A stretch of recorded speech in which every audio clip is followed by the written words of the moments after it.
Our economy created over 6.5 million new jobs just last year. More jobs in 1 year than ever before in the history of the United States of America. The economy grew at a rate of 5.7 last year, the strongest growth rate in 40 years, and the first step in bringing fundamental change to our economy that hasn't worked for working people in this nation for too long. For the past 40 years, we were told that tax break for those at the top and benefits would trickle down and everyone would benefit. But that trickle-down theory led to a weaker economic growth, lower wages, bigger deficits, and a widening gap between the top and everyone else in nearly a century. Look, Vice President Harris and I ran for office, and I realize we have fundamental disagreements on this, but ran for office with a new economic vision for America. Invest in America, educate Americans, grow the workforce, build the economy from the bottom up and the middle out, not from the top down, because we know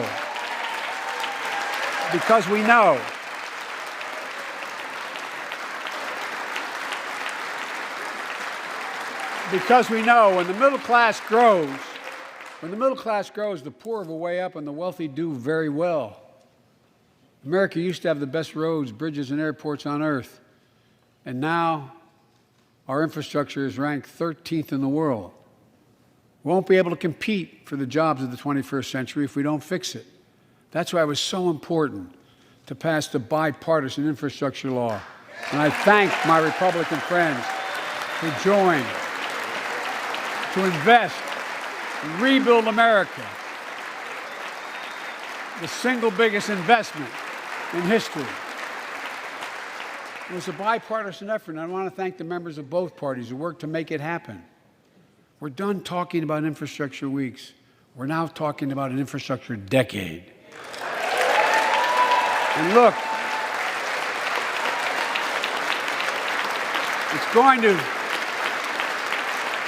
going to transform America, to put us on a path to win the economic competition of the 21st century that we face with the rest of the world, particularly China.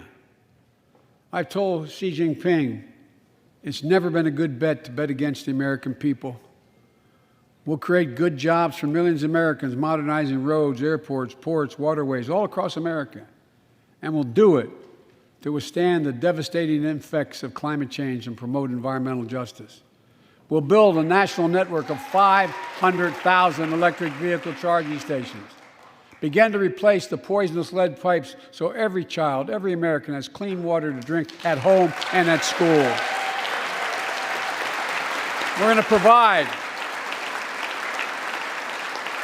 affordable, high-speed internet for every American, rural, suburban, urban, and tribal communities. 4,000 projects have already been announced. Many of you have announced them in your districts. And tonight, I'm announcing that this year, we will start fixing over 65,000 miles of highway and 1,500 bridges in disrepair. And folks,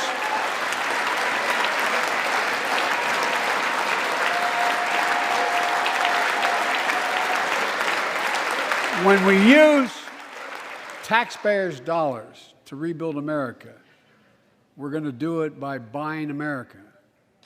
Buy American products, support American jobs. The federal government spends about $600 billion a year to keep this country safe and secure. There's been a law on the books for almost a century to make sure taxpayers' dollars support American jobs and businesses. Every administration, Democrat and Republican, says they'll do it, but we're actually doing it. We'll buy America to make sure everything from the deck of an aircraft carrier to the steel on highway guardrails is made in America from beginning to end. All of it. All of it.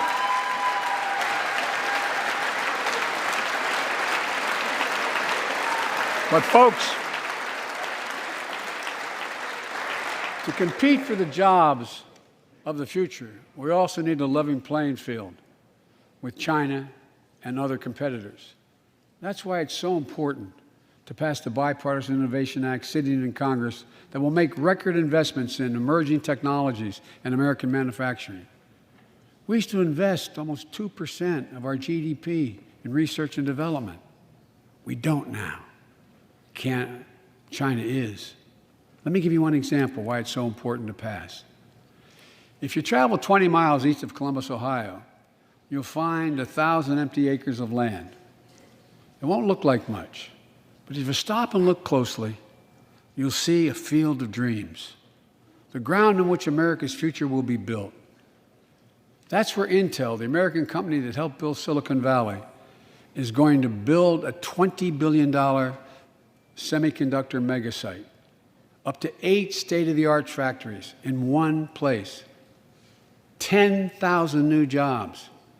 And in those factories, the average job about $135,000 a year. Some of the most sophisticated manufacturing in the world to make computer chips the size of a fingertip, that power the world in everyday lives, from smartphones, technology, the internet, technology that's yet to be invented. But that's just the beginning. Intel CEO Pat Gelsinger, who is here tonight, I don't know where Pat is. Pat, there you go, Pat, stand up.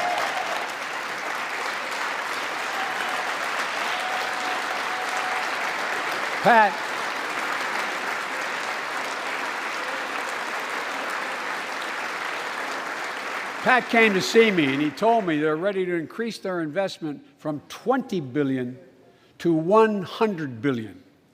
That would be the biggest investment in manufacturing in American history. And all they're waiting for is for you to pass this bill. So let's not wait any longer. Send it to my desk, I'll sign it, and we'll really take off in a big way.